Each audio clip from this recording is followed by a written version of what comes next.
Bismillahirrahmanirrahim.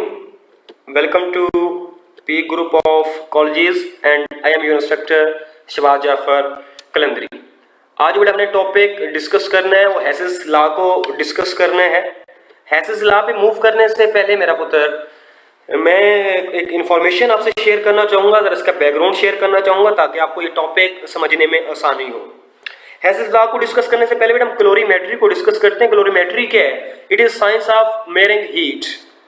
इसमें हम heat changes को क्या करते हैं? मेयर करते हैं। अब इसके मेरे पुत्र दो मेथड्स हैं, एक डायरेक्ट है, एक इनडायरेक्ट है। डायरेक्ट में आप प्रीवियस लेक्चर के अंदर डिस्कस करके आ चुके हैं, ग्लास एंड बम कैलोरीमीटर वगैरह हमने क्या किया था, डिस्कस किया था। उससे हम डायरेक्ट हीट चेंजेस क्या कर रहे थे, फाइंड आउट कर रहे थे। सेकंड हमारे पास इनडायरेक्ट मेथड है जिसे हम हैसेस लॉ कहते हैं। अब यकीनन आपके जहन में सवाल आ रहा होगा कि सर हमारे पास जब डायरेक्ट मेथड अवेलेबल है तो हम इनडायरेक्ट की तरफ क्यों मूव करते हैं?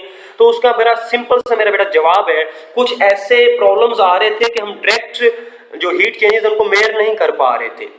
अब आप सोच रहे होंगे सर वो प्रॉब्लम्स भी बता दें, तो प्रॉब्लम सुन लें। जो पहला मसला था बेटा, कुछ कंपाउंड्स ऐसे होते हैं जो डायरेक्ट प्रिपेयर नहीं होते, जैसे कार्बन टेट्राक्लोराइड है। ऐसा नहीं होता कि मीथेन को आप क्लोरीन से रिएक्शन करवाएंगे और कार्बन टेट्राक्लोराइड की क्या हो जाएगी, फॉर्मेशन हो जाएगी। नो, ऐसा नहीं होता। ये कंपाउंड डायरेक्ट प्रिपेयर नहीं होता। जब ये कंपाउंड डायरेक्ट प्रिपेयर नहीं होता तो अब आप सोच रहे होंगे सर ये कैसे प्रिपेयर होता है। ये देखिएगा, मीथेन क्लोरीन से रिएक्शन करके पहले क्लोरोमीथेन की फॉर्मेशन होती है मेरा पुत्र, फिर डाइक्लोरोमीथेन की, फिर ट्राइक्लोरो की, फिर एंड में टेट्राक्लोरोमीथेन या कार्बन टेट्राक्लोराइड की क्या होती है, फॉर्मेशन होती है। अब क्योंकि ये कंपाउंड डायरेक्ट प्रिपेयर नहीं होता तो इसकी हीट चेंजेस भी हम डायरेक्ट मेयर नहीं कर सकते, हमें इनडायरेक्ट मेथड की तरफ जाना पड़ेगा, जिसको आज हमने डिस्कस करना है, वो हैसेस लॉ है। इसी तरह कुछ कंपाउंड्स मजीद हैं, जैसे एल्यूमिनियम ऑक्साइड है या बोरोन ऑक्साइड है। इनकी भी जो एंथैल्पी ऑफ फॉर्मेशन है उन्हें हम डायरेक्ट मेयर नहीं कर सकते। वाई? क्योंकि इनके ऊपर ऑक्साइड्स की प्रोटेक्टिव लेयर बन जाती है जिसकी वजह से कंप्लीट कंबस्टन नहीं होती, तो ये भी डायरेक्ट मेयर नहीं हो सकते। इसी तरह कार्बन मोनोऑक्साइड है मेरा पुत्र, ये नीचे स्लाइड भी आपके सामने आ जाएगी। कार्बन मोनोऑक्साइड की भी एंथैल्पी ऑफ फॉर्मेशन है हम मेयर नहीं कर सकते एग्जैक्टली। क्यों? उसके साथ कार्बन डाइऑक्साइड की भी क्या हो जाती है, फॉर्मेशन हो जाती है। तो ये वो प्रॉब्लम्स हैं जिनको सॉर्ट आउट करने के लिए साइंटिस्ट ने, केमिस्ट ने एक इनडायरेक्ट मेथड निकाला, और वो इनडायरेक्ट मेथड हमारे पास हेस लॉ है। ये सेकंड लॉ ऑफ थर्मोकेमिस्ट्री है, थर्मोडायनामिक्स नहीं। कभी कंफ्यूज ना होइएगा, कंफ्यूज ना आप लोगों ने नहीं होना। सेकंड लॉ ऑफ थर्मोडायनामिक्स और है, ये सेकंड लॉ ऑफ थर्मोकेमिस्ट्री है। Is that clear? जो हैसेस लॉ है वो है क्या, उसको पहले एलोबरेट कर देता हूं, एक्सप्लेन कर लेता हूं। ऑडियो पे फोकस कीजिएगा, फिर बाद में वीडियो पे भी आपने फोकस करना है। हैसेस लॉ बेटा कहता है कोई भी चेंज, भले वो फिजिकल हो या केमिकल हो, उस दौरान जो हीट चेंजेस होंगी, हीट रिलीज हो या एब्जॉर्ब हो, वो इक्वल होंगी, भले वो एक स्टेप के अंदर हो, भले एक से ज्यादा स्टेप के अंदर हो। Heat changes remain same whether a reaction, whether a change take place in one step और different step, several steps. Is it clear? अब इसकी प्रॉपर डेफिनेशन आपको नजर आ जाएगी स्क्रीन के ऊपर, देखिएगा। Amount of heat evolved or absorbed during a change, physical or chemical, remains the same whether that change occur in one or several steps. Hope so अब ये आपको क्लियर हो गया होगा कि कोई भी जो चेंज है वो फिजिकल हो या केमिकल हो, वो भले एक स्टेप में हो या एक से ज्यादा स्टेप के अंदर हो, जो हीट चेंजेस हैं वो क्या रहेंगी, सेम रहेंगी। इसको हम हैसेस लॉ कहते हैं।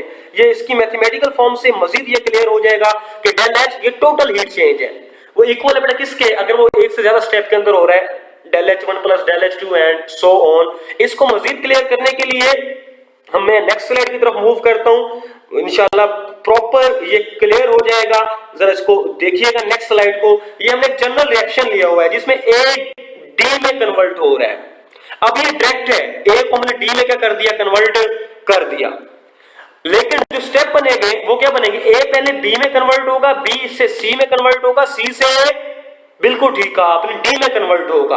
तो अब बेटा देखिएगा, अब मेरे पास दो चीजें हैं, एक डायरेक्ट रिएक्शन है जिसमें ए किस में कन्वर्ट हो रहा है, डी में कन्वर्ट हो रहा है, बिल्कुल सही कहा आपने। और दूसरा मैंने उसको स्टेप्स के अंदर ब्रेक कर दिया, ए को बी में, बी को सी, फिर सी से डी में। तो अब यहां देखिएगा जो डेल एच वन है, डेल एच वन वो हीट चेंज है जो ए को डी में कन्वर्ट करने की वजह से हो रही है। तो ये बड़ा इक्वल होगी किसके, del H two plus del H three plus del H four के। होप सो ये अब आपको प्योर क्लियर हो गया होगा।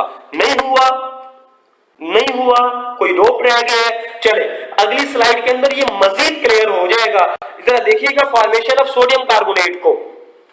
अब जो पहली चीज आपको नजर आ रही है, इसमें डायरेक्ट सोडियम कार्बोनेट की फॉर्मेशन हो रही है, जिसमें 2 मोल्स सोडियम हाइड्रोक्साइड के रिएक्शन कर रहे हैं कार्बन डाइऑक्साइड के साथ। हमारे पास सोडियम कार्बोनेट और वाटर की फॉर्मेशन हो रही है।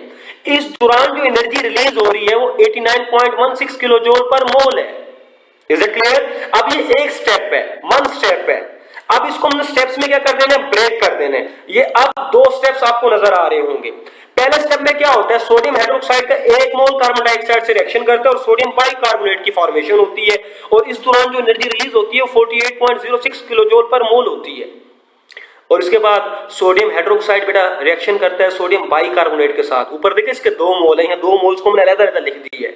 तो फिर सोडियम कार्बोनेट और वाटर की क्या होती है, फॉर्मेशन होती है। अब ये हमारे पास इसका सेकंड स्टेप आ गया है। Is it clear? तो अब देखिएगा जो ओवरऑल हीट चेंजेस होगी। अब डेल एच किसके बराबर है, हम बार बार डिस्कस करते हुए आए हैं। डेल एच मेरे पुत्रों बराबर है किसके, del H plus 1 plus del H 2 के। तो डेल एच हमारे पास क्या है, माइनस 89.16 किलो जूल पर मोल। तो इन दोनों को भी ऐड कर देंगे तो दोनों सेट पे जवाब आपके पास क्या आएगा, बराबर आएगा। यही हमारे पास क्या है बेटा, हेसिस लॉ है। पॉइंट्स के बाद कुछ वैल्यूज का छोटा मोटा फर्क रह जाता है तो ये नेग्लिजिबल होती है, ये इतनी ज्यादा इंपॉर्टेंट नहीं है। होप सो अब आपको हेसिस लॉ कंप्लीटली क्या हो चुका होगा, क्लियर हो चुका होगा। अब ये तो क्लियर हो गया। अब जो पीछे हमने प्रॉब्लम्स डिस्कस किए थे, उन प्रॉब्लम्स में एक चीज ये थी कि हम enthalpy of formation, carbon monoxide की enthalpy of formation direct measure नहीं कर सकते। तो अब मैं जो अगला आपको डिस्कस करवा रहा हूं उस प्रॉब्लम को हमने सोल्व करना है। जो टेक्स्ट बुक के अंदर लिखा हुआ है हमने वही चीजें अंडरस्टूड सी बात डिस्कस करनी है। तो अब हम enthalpy of formation of CO निकालने जा रहे हैं। कार्बन मोनोऑक्साइड की इंथैल्पी ऑफ फॉर्मेशन हमने क्या करनी है, फाइंड करनी है with the help of Hess's law. Are you ready? Yes, आप लोग कह रहे हैं यस वी आर रेडी। तो आप रेडी है तो मैं भी किसी किस्म की देर नहीं करता, हम बेटा मूव करते हैं कार्बन मोनोऑक्साइड की इंथैल्पी ऑफ फॉर्मेशन डिस्कस करने के लिए। अब देखिएगा कार्बन डाइऑक्साइड को बनाने के मेरे पास 2 मेथड्स हैं, 2 स्टेप्स के हैं। एक क्या, कार्बन को डायरेक्ट मॉलिक्यूलर ऑक्सीजन से रिएक्शन करवाऊं और वो कार्बन डाइऑक्साइड में कन्वर्ट हो जाए, हमारे पास डेल्टा H है। दूसरा स्टेप क्या है बेटा, अच्छा कार्बन के साथ कहीं ग्रेफाइट लिखा हुआ नजर आ जाए तो आपने परेशानी हो जाए ना, कार्बन ग्रेफाइट ही होता है। कभी डायमंड या ग्रेफाइट लिखा हुआ नजर आ जाए तो इट मींस कि वो कार्बन ही है। तो C+O2 ये ऊपर वाला देखिएगा जहां डेल H लिखा हुआ नजर आ रहा है, ये मैंने कई दफा कोशिश की है कि एरो आपको नजर है, आई डोंट नो कि इसकी क्या रीजन है, तो इसलिए ऑडियो पे जरा फोकस करके आपने देख लेना है। C+O2 जहां लिखा हुआ पहला रिएक्शन आपको नजर आ रहा है, डायरेक्ट CO2 में क्या हो रहा है, कन्वर्ट हो रहा है। ये हमारे पास डायरेक्ट स्टेप है। अगर इसी C को मैं हाफ मोल ऑफ O2 से रिएक्शन कराऊं तो मेरे पास पहले कार्बन मोनोऑक्साइड की क्या होगी, फॉर्मेशन होगी। फिर कार्बन मोनोऑक्साइड की मैं ऑक्सीडेशन करवाऊं तो फिर वो कार्बन डाइऑक्साइड में क्या होगा, कन्वर्ट होगा। Is it clear? अब इसको देखते जाइएगा, ये पहला स्टेप डायरेक्ट C+O2 CO2 की फॉर्मेशन हो रही है। इस दौरान जो एनर्जी रिलीज हो रही है वो 393.7 किलो जूल पर मोल है। ये मेरे पास मैंने सेकंड स्टेप की मेरे पास एनर्जी मौजूद थी डेल H2, वो कितनी थी, डेल H2 की बात करो बेटा, यहां कंफ्यूजन हो, ये डेल H1 है, ये जो ये वाली लाइन है पहला वाला स्टेप है। हमने सेकंड स्टेप को क्या किया, डिस्कस किया है, जहां से कार्बन मोनोऑक्साइड कार्बन डाइऑक्साइड में क्या हो रहा है, कन्वर्ट हो रहा है, वो 283 किलो जूल पर मोल है। ये वाली तो मेरा पुत्र हमने क्या करनी है, फाइंड करनी है। कार्बन मोनोऑक्साइड की एंथैल्पी ऑफ फॉर्मेशन हमने फाइंड करनी है, इसी वजह से हेसिस लॉ को पढ़ रहे हैं। अब ये C+ हाफ मॉलिक्यूलर ऑक्सीजन जो है इसको हमने क्या करना है, फाइंड करना है। तो अब हमें हेसिस लॉ का पता है, डेल H बेटा किस चीज के इक्वल होगा, del H1 plus del H2। हमें क्या चाहिए, हमें डेल H1 चाहिए, यही हमने फाइंड करना है। तो डेल H1 मेरा पुत्र इक्वल आ जाएगा किसके, del H minus del H2। ऊपर आपके पास वैल्यूज गिवन है, सिंपल वैल्यूज क्या करेंगे, पुट करेंगे और आपके पास enthalpy of formation of carbon monoxide आ जाएगी, दैट इज 110.7 किलो जूल पर मोल। ये एनर्जी रिलीज होती है जब कार्बन मोनोऑक्साइड की क्या होती है, फॉर्मेशन होती है। तो आप देखें पहले में एक मसला आ रहा था, प्रॉब्लम आ रहा था, वो प्रॉब्लम क्या था कि हम इसकी एंथैल्पी ऑफ फॉर्मेशन नहीं फाइंड कर पा रहे थे। तो इनडायरेक्ट मेथड से हमने वो भी क्या कर ली, फाइंड कर ली है।